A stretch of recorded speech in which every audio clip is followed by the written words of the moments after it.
with FIFA deducting 3 points from the Bafana of South Africa for fielding an ineligible player against Lesotho. Group C in the 2026 World Cup qualifiers for Africa is now blown wide open. But sadly, the Super Eagles of Nigeria may not be able to take advantage of that because they seem to have left things too late.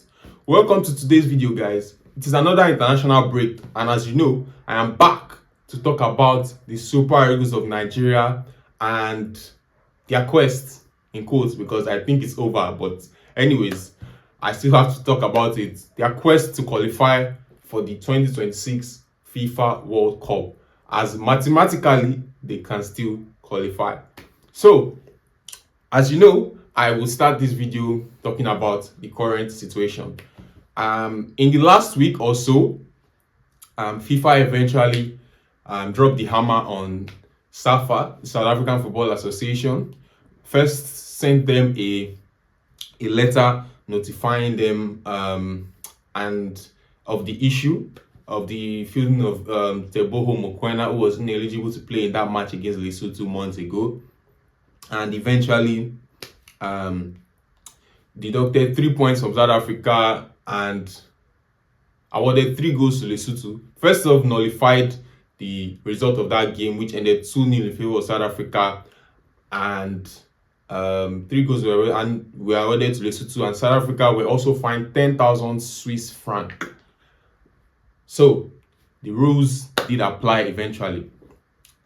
So I remember posting a video on TikTok where this, by the way, is my most viewed video on TikTok currently. This particular video I'm about to talk about, where I said that Nigeria football fans should not bother about that issue. This was a couple of, like, a month ago or 2 months ago, where I said Nigerian football fans should not bother about that issue, that as long as we win our last 4 games at the time, we should do what we can do and leave the rest. And a lot of South Africans saw that video and, you know, they basically disagree with me. Some of them were almost calling me names, but, you know, FIFA has done what the rule says. Some of them were telling me the rules that apparently they were the ones that wrote it in FIFA's handbook. I don't know where they saw those rules telling me that, oh, if this kind of case was not filed in 24 hours, FIFA will not take action. Well, you're not FIFA, and FIFA has clearly shown you that the rules are still the rules. You know, FIFA has taken action, so you do not know more than FIFA, and that's why your federation has been deducted 3 points of fielding an ineligible player. So please do not come for me. I've told you, you do not know the rules like you think you do. Yeah, so FIFA has deducted 3 points from South Africa, and that has blown Group C wide open, because now the current situation is that there are still 4 teams who can still qualify, or who are still mathematically in the running. That's Benin, who currently top the group with 14 points, alongside South Africa, or Benin edging South Africa on goal difference, which is the second deciding factor after points. That's something important to note. In these qualifiers, it is not head to head, it is goal difference after points. And then you have South Africa with 14 points, with lesser goal difference. Then you have Nigeria with 11 points. And then you also have Rwanda also on 11 points, the lesser goal difference to Nigeria. So the other teams in the group, Zimbabwe and Lesotho, you know, they are basically out of it anyways. So I think Lesotho mathematically, yeah, but they are quite far behind, so they can't. Zimbabwe are mathematically out. So that means there are currently 4 teams in the running to qualify for the World Cup, to get the automatic slots. Now, let's go to, so in preparation for these upcoming games against Lesotho, that's the Super Eagles of Nigeria versus Lesotho and the Republic of Benin, who are neighbors, Chelle has dropped a squad list, which, again, I think, like the last video, I don't want to dwell on too much, because I feel like at this point, squad list doesn't even really matter. It's just 11 players on the pitch, do the job. I don't really care who you invite or who plays or who starts, you know, or who comes off the bench. Just do the job, get the 3 points. So, Seydou Sanusi is back in the squad. He's been out for a while. there's something I really just want to talk about, not really on the full squad, just the midfield. And in the past, this is something that I have noticed in the past couple of years and over the course of different managers for the Super Eagles. We've always had this particular issue. Very few midfielders in the squad list. I don't know why that is.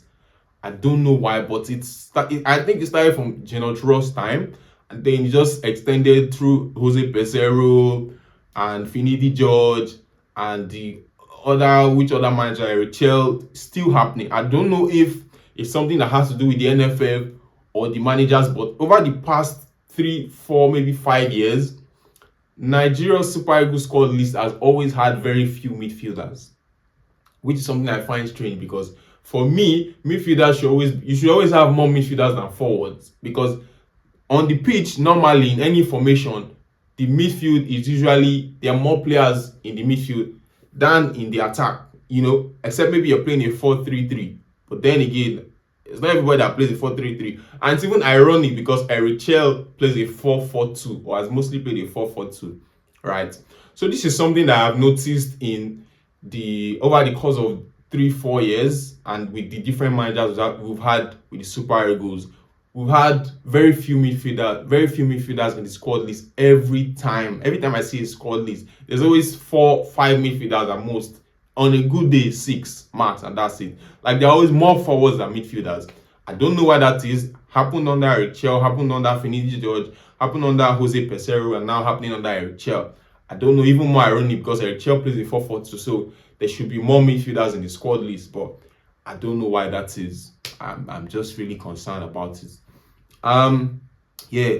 Also, second thing about the squad is Cyril Dessers is called up again. Now, the reason why I want to talk about this is because during the last international break, the last set of games we played against Rwanda and South Africa, if I'm correct, there was some rumor I don't know if this is true. I saw it, I can't confirm it, so I call it a rumor.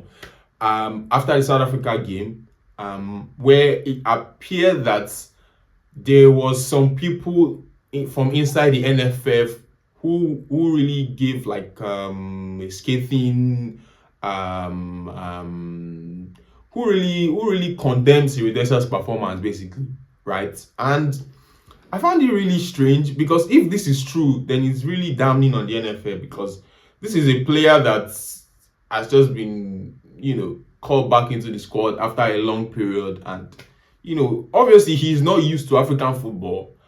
And if anybody is to like leave the damning convictions for the fans, the NFF should not be the ones getting themselves involved in that. And even if it's just one individual, as long as they're affiliated with NFF, they're sort of speaking on their behalf, because this is something that I find really strange. And the reason why it sort of sounds believable as well is that with Nigerian sports, when the administrators have sort of like an issue with a person that goes against them, right, there's a particular use of language that I always find, like, you can tell when this is really from the NFF or maybe from the AFN, for example, the Athletics Federation of Nigeria, who has also had issues with a lot of athletes. They always come out with a particular issue. There's a use of language and tone, even if it's just written words, like you're not seeing the person saying it, but you can tell that this thing is similar. And that's sort of what I saw with the NFF, the alleged NFF statement from an NFF official. I can't remember the exact words used. If I find it, maybe I'll put it in the I'll add it to this video. But it was a very, very strange thing, because I thought, why would you say that about Cyril Dessers? It was basically just condemning his performance and all of that, But yeah, I found this strange because, again, Cyril Dessers was not the only one who played. Yeah, it might have been underwhelming, but this is a guy that has not really played for Super Eagles that much before recently, And if not for Victor Osimhen's injury, anyways, I don't think you would have played that much. So you were not going to rely on him before. You only got to play because of the injury to Victor Osimhen, I assume. So He's not like your no your trusted striker. So why are you sort of pointing fingers at him? Anyways, I hope that's not true. But knowing the NFF, I'll just leave that story for for another day. Yeah. So let's go to now the preview of the match versus Lesotho and Benin. And before I get to that, let me take a quick water break.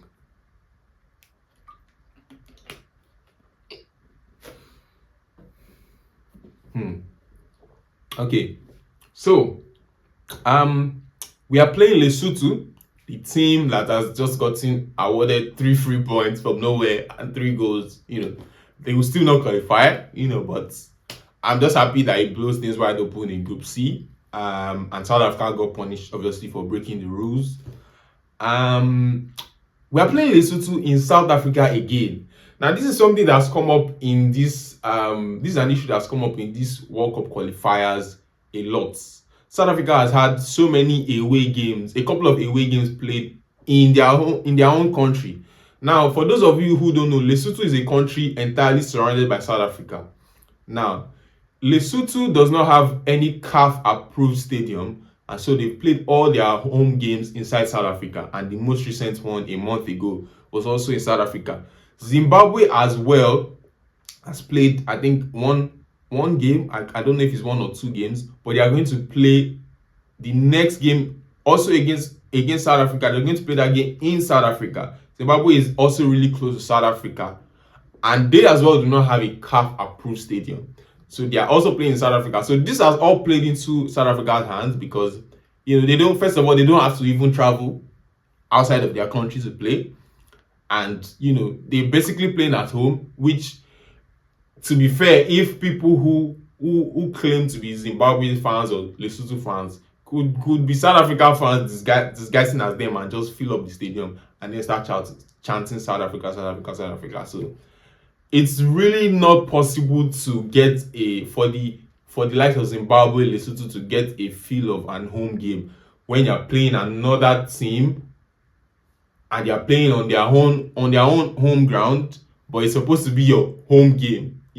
Does that make sense? It's really not possible. Like, it's just no way. So this is sort of playing in South Africa, and to be fair, but it's what it is. I there's nothing I can really say. At the end of the day, it's a lesson for the likes of Lesotho, Zimbabwe to develop infrastructure in their country really and have a good stadium to play, so you don't be playing your home games against another team in their own country, and then it's like they are the home team.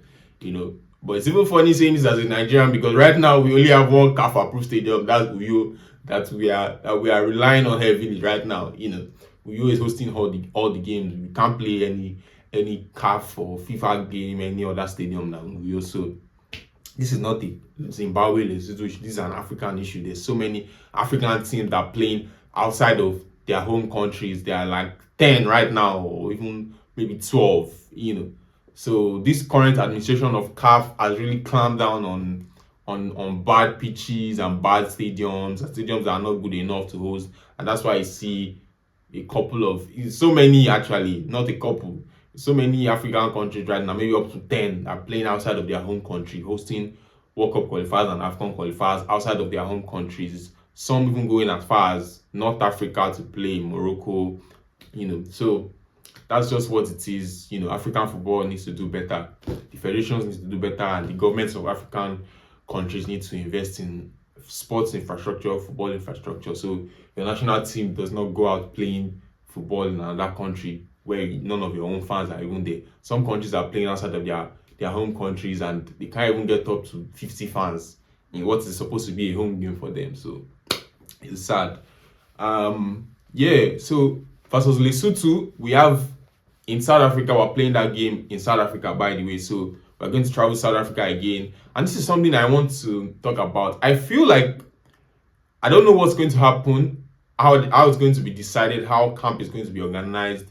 But I feel like if the Nigerian Football Federation still believes in their hearts of hearts that the Super Eagles can still qualify, one of the things they need to do is to this is just a suggestion. I feel like they should not camp in Nigeria for that game at all. they should mandate all the Super Eagles players to travel straight to South Africa. Don't camp in Nigeria. Just travel straight to South Africa from your respective clubs, from Osimhen, from Galatasaray, the likes of Iwobi and Calvin Bassey from Fulham, England. Everybody just travel straight to South Africa. If possible, if everybody can be in camp by maybe like Tuesday, because that game is on a Friday.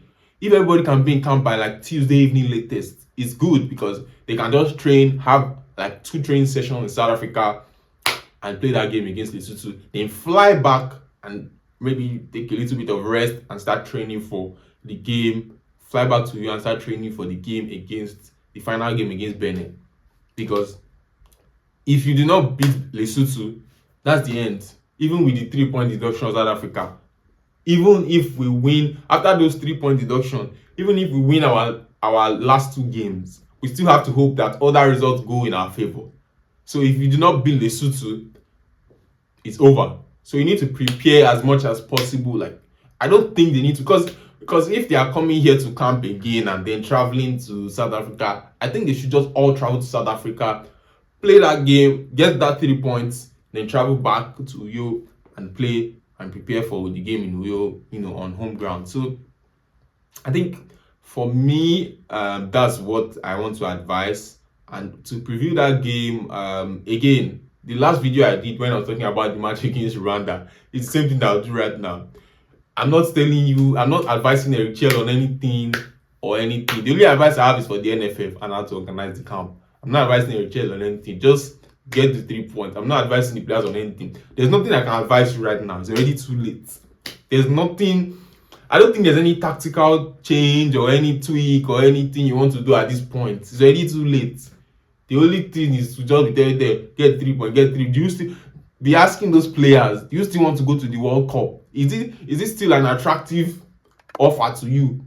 If you are still interested in going to the World Cup, then just get the 3 points. That's it. There's nothing else I feel like the players need to be told at this point. Get the 3 points against Lesotho. Lesotho are already out. They're just playing for pride at this point. And they're playing to also increase their FIFA ranking. So there's still sort of something to fight for, but get the 3 points, beat Lesotho. That 3 points you didn't get against Lesotho, against South Africa and South Africa. Think about Lesotho as if you are playing South Africa, as if you have a second chance to beat South Africa, since it's on South Africa's soil anyway. Just see Lesotho as South Africa in your head and beat them and get those 3 points. Then when you come to Benin, now this is something that this match, General has done really well with Benin, and I think for all the critics of General and people who pushed for his sacking in the Nigerian media, there's a lot of journalists that I'm looking at them with side eye, because one thing that I have noticed in the Nigerian sports media space is that there's a lot of journalists who are kissing ass of the Nigerian Football Federation, and they do it a lot. Maybe I don't know why. Maybe they want to be giving handouts, or they want to be giving media jobs, or I don't know why. It's just a curse or a sickness. I think that they always want to.